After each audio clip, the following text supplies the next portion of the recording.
যথেষ্ট গরম। এই গরমের প্রবলেম কি, যতই পোর মিনিমাইজার ইউজ করি, যতই অয়েল কন্ট্রোল প্রাইমার ইউজ করি না কেন, একটা টাইমের পর কিন্তু অয়েল সিক্রেট হবেই, স্পেশালি যাদের ওপেন পোর্স আছে। এটা খুব কমন প্রবলেম, ওপেন পোর্সটা ভীষণ প্রবলেম হয়।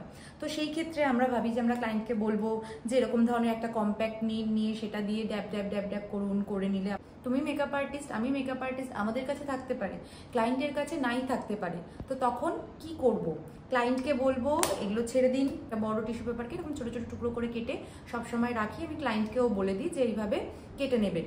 তো সেই টিস্যু পেপারটাকে নেবে, নিয়ে বলবে আপনার যেখানে অয়েল সিক্রেট হচ্ছে, নট সোয়েটিং নয়, ফ্যানের তলায় বসে বা একটু হাওয়া দিয়ে সেটাকে আগে শুকিয়ে নিতে, যেভাবে হোক সোয়েটটাকে আগে শুকিয়ে নিতে।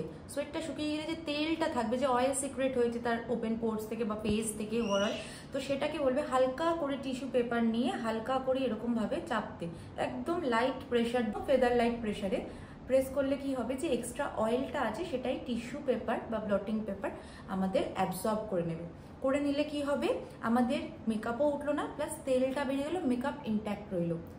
আর যদি ঘাম না হয় তাহলে তো কোনো প্রবলেমই নেই, তাহলে আমরা কি বলবো, ডিরেক্টলি পেপারটা দিয়ে অয়েলটাকে অ্যাবজর্ব করে নিতে। কোনো রকম কোনো ব্লেন্ডার বা কোনো রকম পাফ বা কম্প্যাক্ট দিয়ে একদম সাজেস্ট করবে না, কারণ ক্লায়েন্ট সেটাতে ধাতস্থ নাই হতে পারে, ক্লায়েন্টের সেটাতে কোনো আইডিয়া নাই থাকতে পারে, নলেজ নাই থাকতে পারে। তোমার আছে, ক্লায়েন্টের হয়তো নেই, প্রোডাক্টটাও হয়তো নেই, সে কনফিউজ হয়ে যাবে, সে ঘেটে যাবে। ইজি সলিউশন বলো যাতে মেকআপ ভালো থাকে এবং তোমার নামটাও ভালো থাকে।